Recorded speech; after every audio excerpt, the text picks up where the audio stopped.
Assalamualaikum warahmatullahi wabarakatuh. Selamat datang kembali di kelas perancangan interaksi. Hari ini kita akan melanjutkan materi. Kita masuk ke topik baru, yaitu desain proses.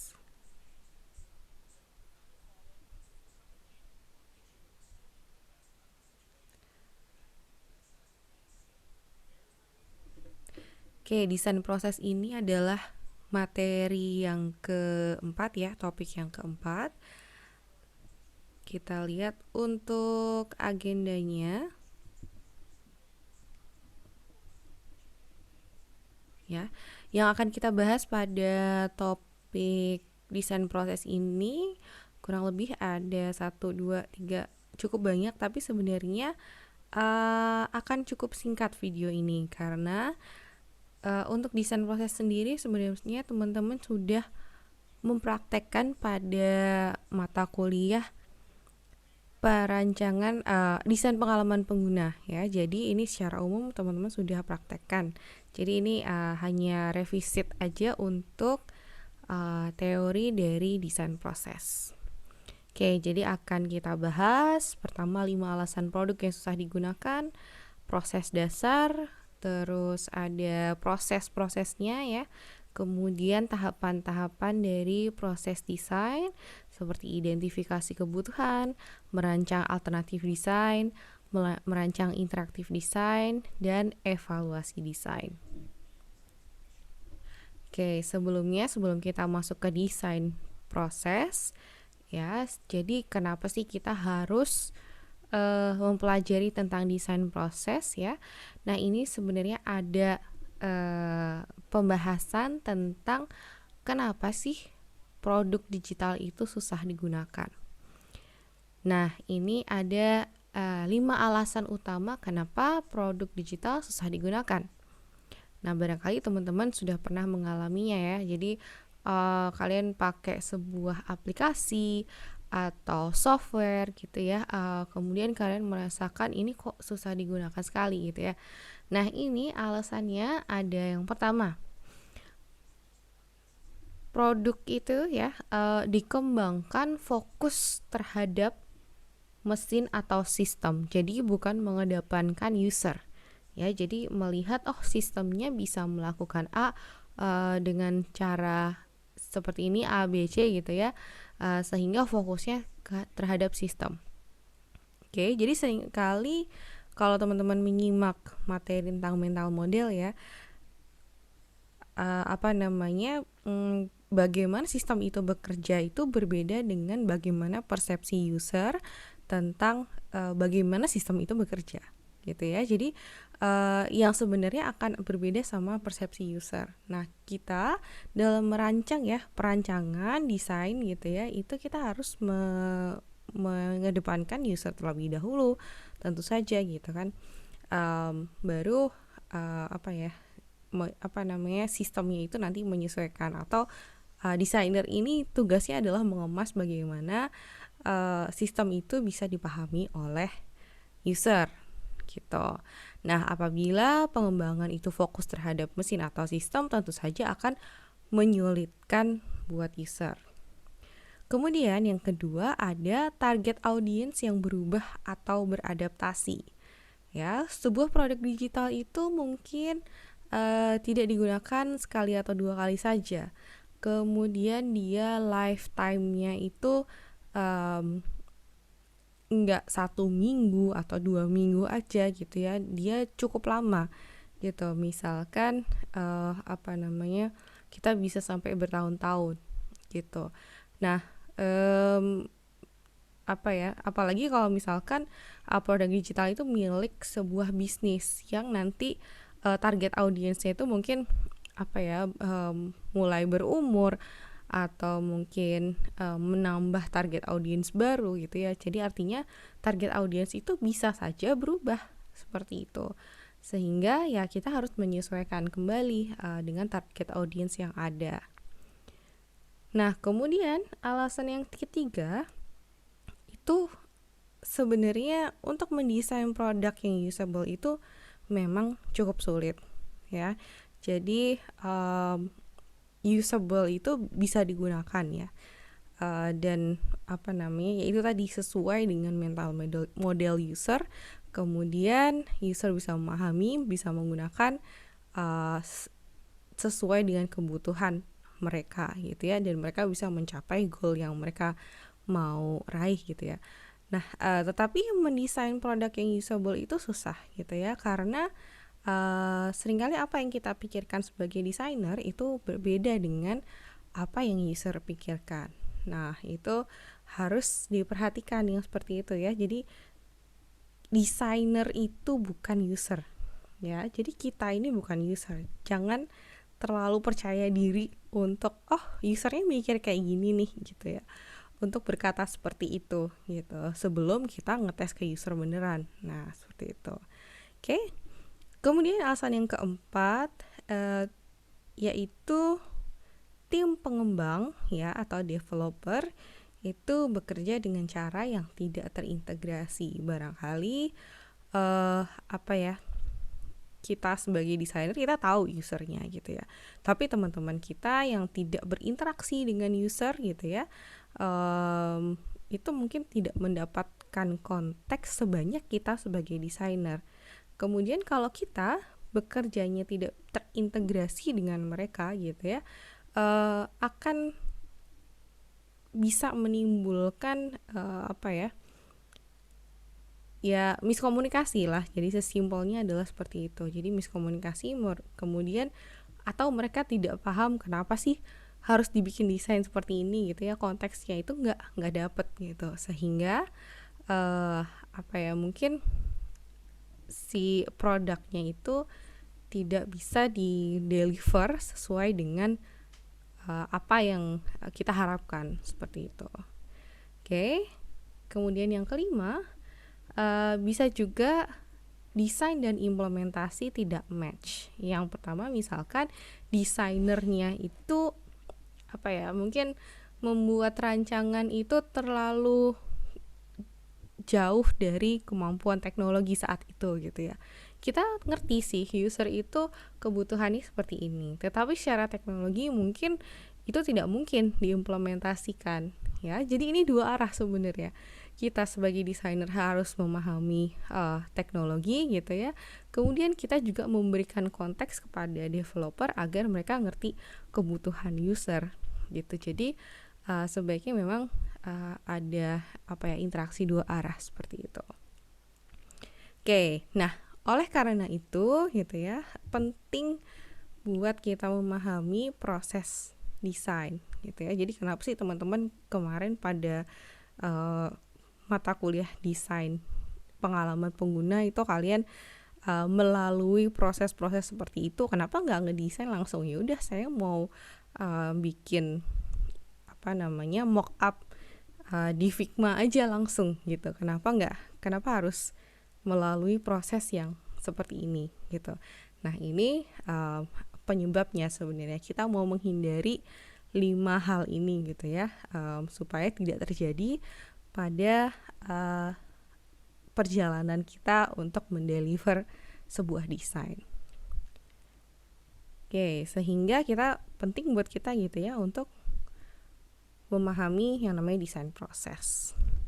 Oke, desain proses ini sebenarnya bisa berbeda-beda, banyak banget tipe apa namanya alurnya gitu. Jadi dari proses desain. Nah, tetapi ada kesamaan dari proses desain itu yang bisa kita tarik sebagai apa ya, inti dari proses desain. Ya, jadi inti dari proses desain itu ada 4 ini. Oke, yang pertama yaitu untuk kita harus mengidentifikasi kebutuhan terlebih dahulu. Nah, ini teman-teman udah lakuin ya. Kalian melakukan wawancara, kemudian kalian melihat ke lapangan langsung barangkali seperti itu. Kemudian nanti kalian gunakan ini untuk menetapkan requirement. Oke, setelah diketahui kebutuhannya apa, goalnya user apa, kemudian kalian rancang sebagai requirement, kemudian baru kita masuk ke pengembangan alternatif desain. Ya, desain itu kan nggak hanya sekali jadi jebret gitu langsung dieksekusi gitu ya. Alternatifnya itu akan sangat banyak dan kita harus mempertimbangkan yang terbaik, yang seperti apa sih supaya desain itu ya bagus gitu ya, bisa menyelesaikan masalah yang mau kita selesaikan. Kemudian yang ketiga, kita membangun versi interaktif gitu ya, atau versi sempurnanya, atau iterasi ya. Kita beriterasi dari beberapa alternatif tersebut, kita tetapkan satu nih ya. Jadi kita benar-benar building gitu ya, building dari yang di tahap kedua ini kita baru mengumpulkan ide gitu ya, ideas. Kemudian di tahap ketiga kita build produknya gitu ya. Jadi produknya itu direalisasikan. Baru yang terakhir kita melakukan evaluasi desain yang sudah kita bangun. Nah, ini adalah 4 intinya dari proses desain. Nah, nanti mau urutannya seperti apa? Barangkali ada satu proses yang akan di breakdown ke beberapa proses gitu ya di dalamnya gitu ya. Nah, itu yang membuat beberapa proses desain itu menjadi berbeda-beda. Nah, kita akan membahas itu. Tapi teman-teman ini ya, silahkan. Yang penting kalian ingat-ingat ini 4 proses desain yang utama gitu. Oke, yang selanjutnya proses desain sendiri ya, seperti yang saya bilang bisa ada banyak gitu ya macamnya. Antara lain ada goal directed design, kemudian design thinking, kemudian ada user centered design, kemudian ada double diamond, lean UX, dan combination gitu. Nah, kita akan bahas satu persatu secara singkat aja ya. Jadi ini buat pengenalan ke teman-teman aja. Nah, yang pertama ada Goal Directed Design by Alan Cooper. Nah, ini sebenarnya kalau teman-teman lihat prosesnya mirip ya dari yang tadi proses inti yang ada 4 itu. Mulai dari research, ya kita mau cari tahu dulu usernya kebutuhannya apa, kemudian kebutuhan itu dimodelkan. Nah, dimodelkan, kemudian disusun menjadi requirement, kemudian dirancang frameworknya ya, alurnya segala macam gitu ya, baru di build gitu ya. Jadi di sini mulai building, mungkin dari mock-up-nya sudah ada behavior, ada form, ada content, baru kita masuk ke development di tahap support seperti itu. Nah, ini dari kacamata designer sih kalau goal directed design itu gitu ya. Jadi kurang lebih seperti ini. Nah, selanjutnya yang teman-teman sudah pernah pakai di desain pengalaman pengguna yaitu design thinking. Oke, design thinking sendiri juga ada banyak versinya, ada yang 6 seperti ini, ada yang 4, ada yang 5 gitu ya. Jadi kurang lebih ada empathize, kemudian define, ideate, prototype, test, kemudian bisa juga berhenti di sini gitu ya, balik lagi ke empathize atau bisa lanjut ke implement gitu. Nah, ini saya udah nggak perlu jelasin lagi ya. Kemudian yang selanjutnya ada user centered design. Ya, di sini ada 4 prosesnya. Understand context of use ya, memahami, kemudian menspecify requirement, membangun solusi, kemudian dievaluasi. Seperti itu. Oke, ini juga cukup sering dipakai user centered design. Kemudian yang selanjutnya ada Double Diamond by British Council UK. Nah, di sini yang di Double Diamond itu dibagi dua antara problem space ya. Ini yang problem space nih. Problem space. Kemudian ini ada solution space. Artinya apa? Jadi kita ada masanya kita bekerja di di area problem ya. Jadi kita menyusun mencari permasalahan itu sebenarnya gimana, kemudian kita menyusun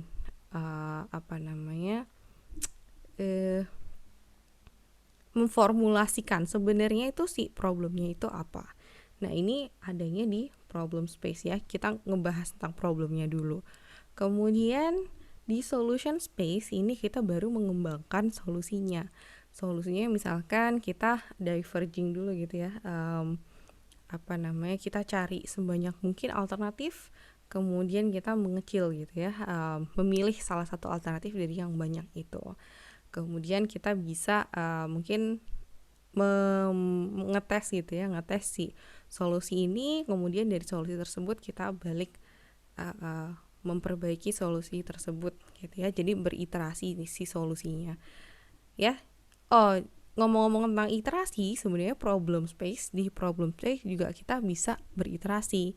Jadi setelah kita melihat problemnya, bisa jadi kita balik lagi nih untuk memformulasikan permasalahannya. Misalkan ada yang ternyata lebih sempit dari yang kita pertama kali bahas gitu, sehingga kita harus wawancara lagi ke user gitu ya.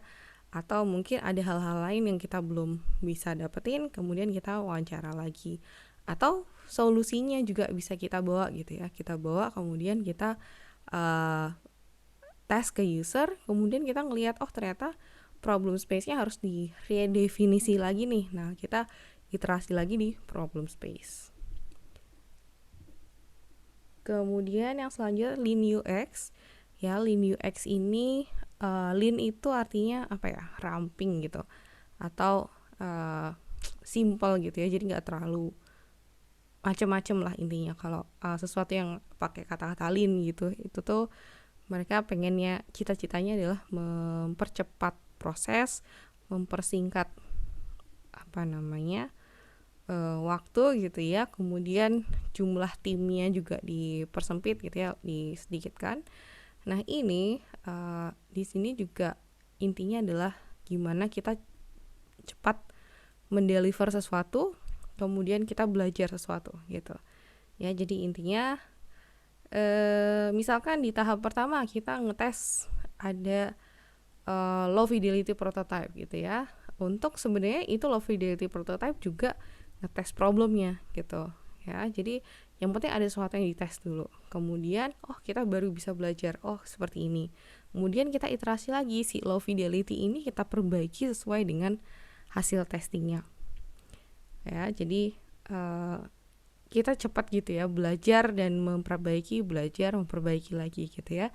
Jadi prosesnya ada learn ya, kita mempelajari, kemudian build gitu ya, kita bikin ya sesuai dengan apa yang kita pelajari sebelumnya. Kemudian measure, kita ukur sebenarnya sudah seberhasil apa gitu. Ada juga mungkin yang lean itu hanya dua ya, learn sama build gitu ya, bolak-balik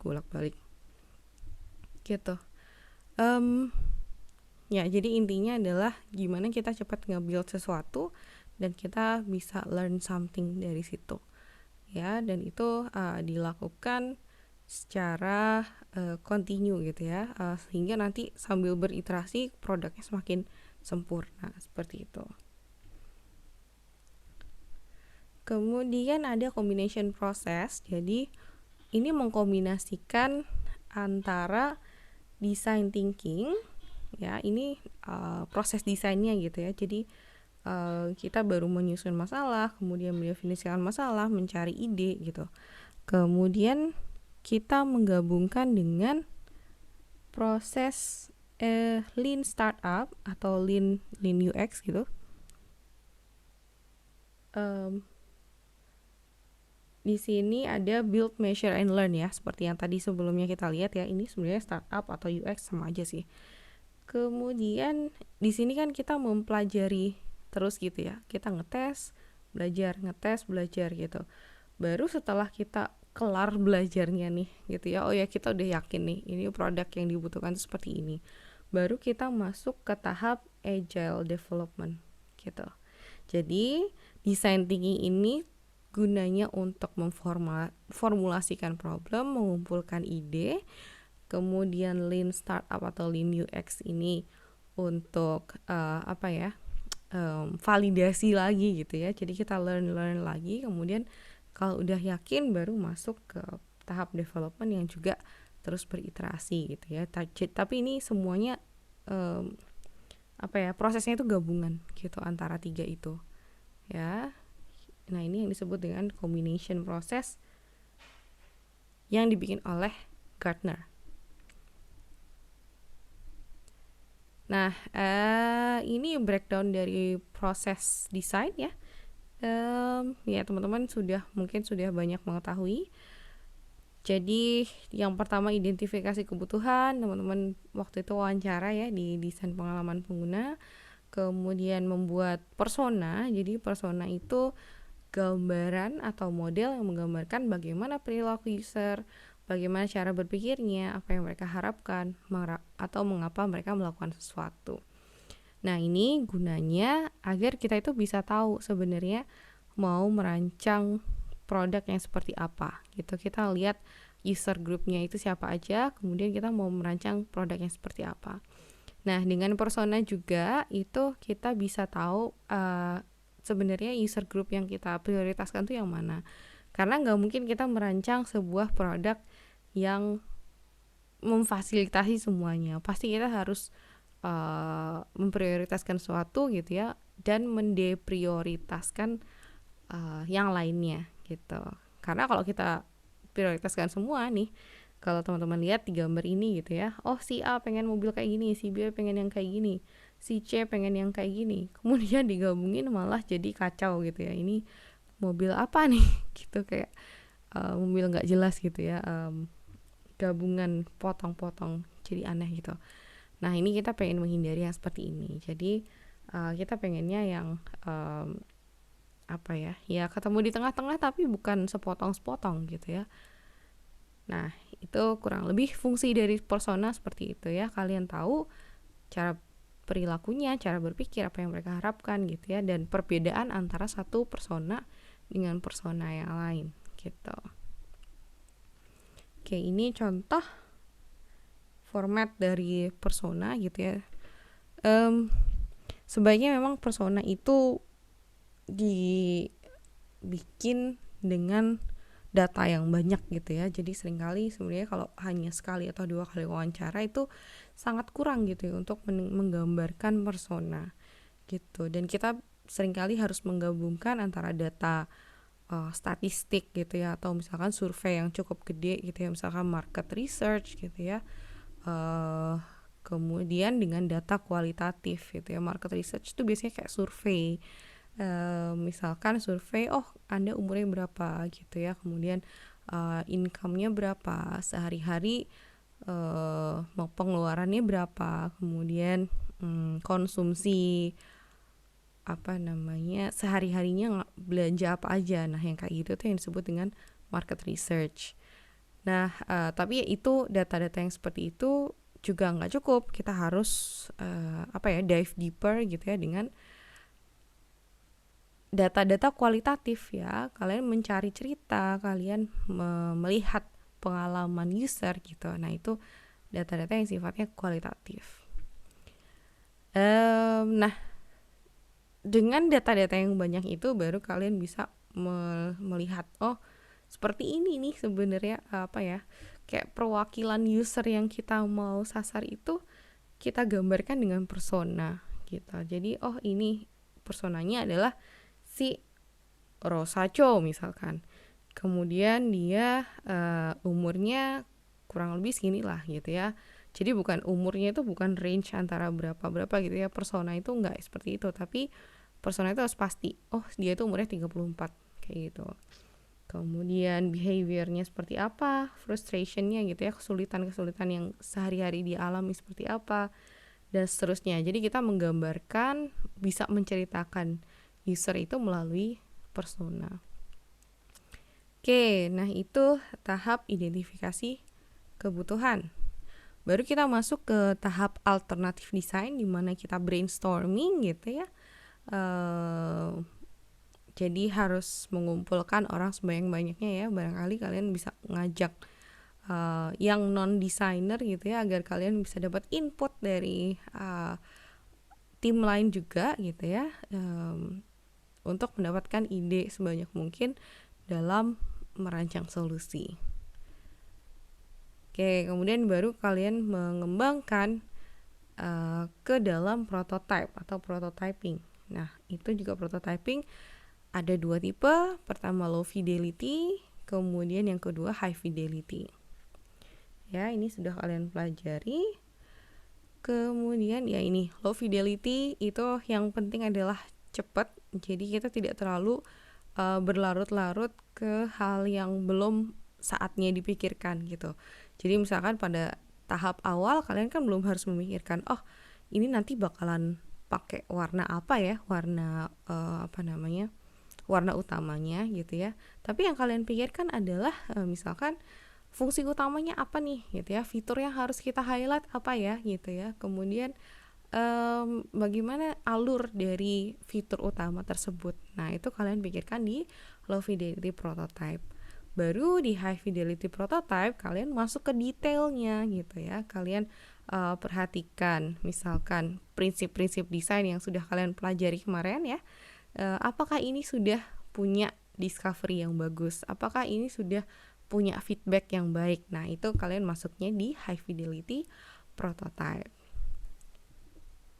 Oke, nah di high fidelity prototype kalian bisa gunakan tools-tools seperti Figma atau Adobe XD gitu ya, atau kalian bisa pakai ya simple HTML gitu ya dengan simple JavaScript juga untuk misalkan bikin interaksinya gitu. Oke, tapi tujuan utamanya ya bukan untuk bikin softwarenya itu sendiri gitu ya, tapi baru menunjukkan ide dari produk yang kita mau bangun. Oke, setelah itu, setelah prototyping, tentu saja kita melakukan evaluasi gitu ya. Jadi mungkin di antara kalian mau pindah dari low fidelity ke high fidelity juga kalian butuh evaluation gitu ya, atau user testing. Nah, di sini kalian coba si prototipe yang udah kalian bikin gitu ya, kalian cobakan ke user, kalian evaluasi apakah ini sudah sesuai dengan kebutuhan user atau tidak. Oke, jadi untuk materi desain proses kurang lebih seperti ini ya. Silakan kalau ada yang mau bertanya. Forum akan selalu terbuka gitu ya. Jangan sampai kalian tidak bertanya gitu kalau misalkan ada pertanyaan. Oke, sekian dulu untuk materi kali ini. Terima kasih. Wassalamualaikum warahmatullahi wabarakatuh.